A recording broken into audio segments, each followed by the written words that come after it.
In 1571, two giant forces clashed in the vast expanse of the Mediterranean Sea. This epic confrontation between the Christian Holy League and the Ottoman Empire stands as a defining moment in the struggle for dominance in the Gulf of Patrikos, on the west coast of Greece. The two forces clashed at Lepanto in a titanic struggle for supremacy, with the fate of empires hanging in the balance. But what led to the formation of the Holy League, and how did its diverse coalition of naval powers unite against the might of the Ottoman Empire? What tactics and maneuvers were employed during the battle, and how did they shape its outcome? And perhaps most importantly, what were the ripple effects of this historic confrontation, and how did it shape the course of European history? As I explore the intricacies of this historic clash, I'll uncover not only the strategic brilliance and naval power displayed on both sides, but also the lasting impacts that reverberated across Europe and beyond. In exploring the Battle of Lepanto, we embark on a journey through time to uncover the strategic brilliance, naval might, and enduring legacy of a clash that shook empires and shaped the destiny of nations.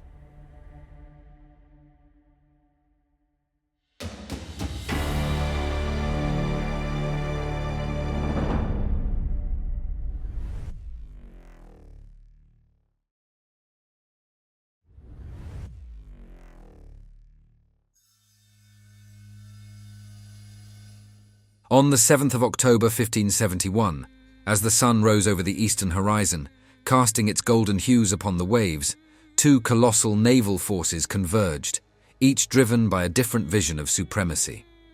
At the helm of the Ottoman fleet stood Sultan Selim II, a sovereign whose ambitions knew no bounds.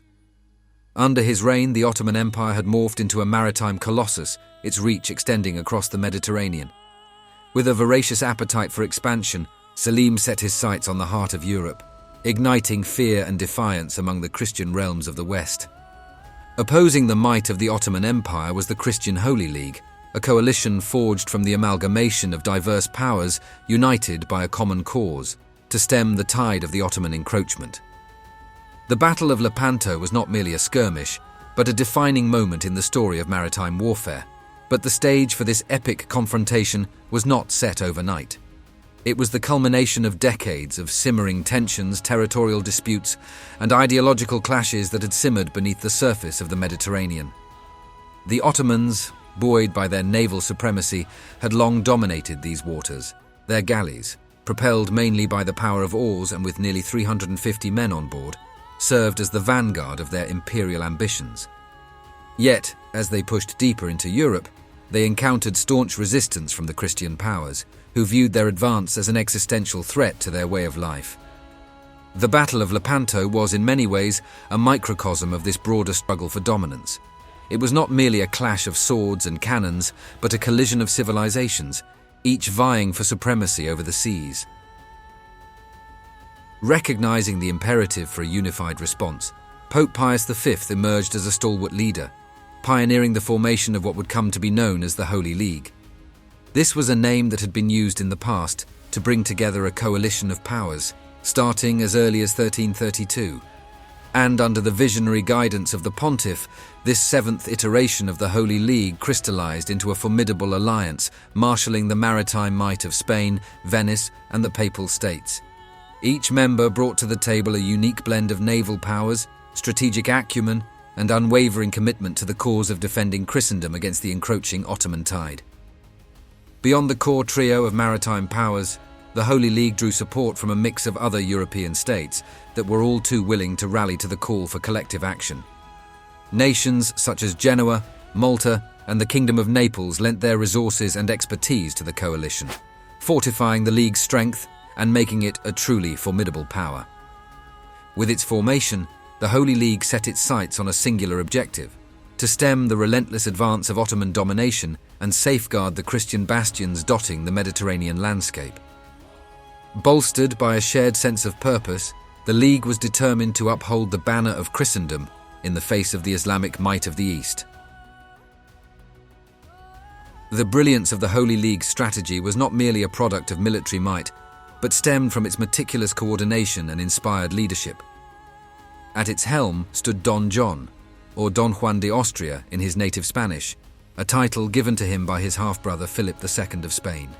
He was a figure whose very presence on the battlefield commanded respect and loyalty. Despite being the illegitimate son of the renowned Holy Roman Emperor Charles V, Don Juan's legitimacy as a leader was unquestionable, forged through a combination of innate military prowess, strategic awareness, and undeniable charisma. As the appointed commander of the Christian fleet, he was a seasoned military commander, although he was just 24 years of age. His reputation as a brilliant tactician preceded him, earning him the trust of seasoned veterans and aspiring soldiers alike. Under his guidance, the disparate factions of the Holy League found unity, setting aside differences of nationality, language, and culture to form a formidable force united in purpose. Don Juan's leadership extended far beyond mere military command. He was a unifying force, inspiring his troops with a vision of victory and rallying them to confront the formidable Ottoman navy. He forged a cohesive command structure that allowed for seamless communication and coordination among the diverse elements of the Christian fleet. His ability to inspire confidence and instill discipline transformed a loose coalition into a well-oiled machine. In Don Juan, the Holy League found not just a commander, but a visionary leader whose determination and strategic brilliance would be instrumental in shaping the Battle of Lepanto. Through his leadership, the Christian forces stood ready to confront the looming threat of the Ottoman Empire and defend the values and principles they held dear. Commanding the Ottoman fleet was Ali Pasha, a seasoned admiral renowned for his effectiveness in naval warfare and unwavering resolve. Under his command lay an imposing armada made up of 278 ships, ranging from agile galleys to imposing galleons, and all adorned with the ominous banners of the crescent moon. Among the ranks stood the fearsome Janissaries, elite infantry who were ferocious and extremely well disciplined. These seasoned warriors were clad in gleaming armor and armed with an array of deadly weapons. Their job was to board enemy vessels and unleash devastation on board their ships. On the other hand, the Holy League had a slightly smaller fleet of just over 200. This consisted of sleek galleys and towering galleons that were developed by the Venetians and armed with cannons.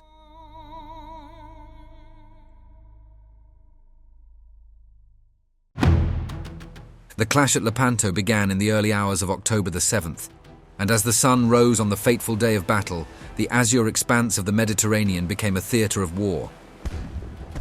The clash erupted with a thunderous roar as cannons fired to life, sending projectiles hurtling through the air. The sea churned with the tumult of war as ships maneuvered amidst the chaos. Initially, the Christians faced an unfavorable wind, heightening concerns that the Turks might engage before a proper line of battle could be established. However, a crucial twist of fate occurred around noon, as the wind veered in favor of the Holy League. As both sides unleashed a relentless barrage of cannon fire, the decks of the galleys became battlegrounds, as sailors engaged in fierce hand-to-hand combat. Despite the ferocity of the Ottoman assault, Don Juan's strategic brilliance began to assert its dominance. With calculated maneuvers and audacious tactics, he exploited weaknesses in the enemy's formation, driving a wedge into their ranks and sowing chaos amidst their lines.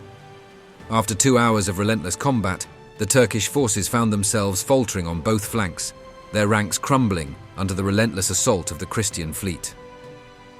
Yet, despite the evident sway of battle in favor of the Christians, the clash persisted for another 2 grueling hours. Meanwhile, on the Christian right flank, a starkly different narrative unfolded.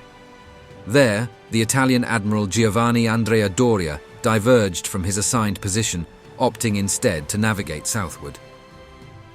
In the aftermath of the battle, Doria would justify his actions by citing a strategy to thwart a potential enveloping maneuver by the Turkish left.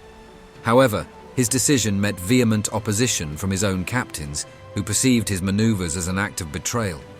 As Doria's fleet created a conspicuous gap within the Christian formation, the Ottoman Admiral Occhiali seized the opportunity to exploit this vulnerability. He launched a bold assault on a cluster of approximately 15 Christian galleys, threatening to break through the Christian center and reverse the Ottomans' fortunes of battle. The perilous situation was averted only by the intervention of the reserve squadron under the command of the Spanish Admiral Álvaro de Bazan. His timely arrival bolstered the Christian defenses, thwarting Occhiali's advances and securing this pivotal flank against collapse. As the hours wore on, the Holy League's resolve remained unbroken, fueled by a fervent determination to uphold the cause of Christendom. The fighting persisted well into the evening, even as the tide of battle unmistakably shifted against the Turks. However, despite the evident outcome, pockets of Turkish soldiers valiantly persisted in fighting until the bitter end. When the smoke cleared and the cries of battle had faded, the waters of Lepanto bore witness to a scene of triumph and glory for the Holy League, who had dealt a crushing blow to the Ottoman fleet and secured a historic triumph for Christian Europe. The Christians had seized control of 117 galleys and 20 galleons, while approximately 50 other Ottoman vessels lay sunk or in ruins. The aftermath also saw around 10,000 Turkish soldiers taken captive, while countless Christian slaves were rescued. The strategic significance of Lepanto cannot be overstated. It dealt a crippling blow to Ottoman naval supremacy, shattering the myth of their invincibility on the seas. The loss of vast numbers of men and ships severely hampered Ottoman ambitions in the Mediterranean, effectively halting their westward expansion and safeguarding Christian territories from further encroachment. This resounding victory breathed new life into the spirit of European Christendom, bolstering morale and instilling a renewed sense of determination to resist the Ottoman threat. Yet Lepanto's legacy transcends the immediate military and geopolitical ramifications. The battle serves as a poignant reminder of the power of unity, leadership, and strategic foresight in the face of adversity, showcasing the ability of disparate forces to coalesce under a common cause and emerge triumphant against seemingly insurmountable odds. The Battle of Lepanto remains a testament to the indomitable spirit of the Holy League and the enduring legacy of their victory over the Ottoman Empire. Through a combination of strategic brilliance, naval power, and unwavering determination, the Holy League secured a pivotal triumph that reverberated throughout Europe, shaping the course of history for generations to come. If you enjoyed this video, then give it a thumbs up, subscribe to our channel, and don't forget to hit that notification bell to be notified of our next video. Join us next time, where we'll be diving into more fascinating events from history.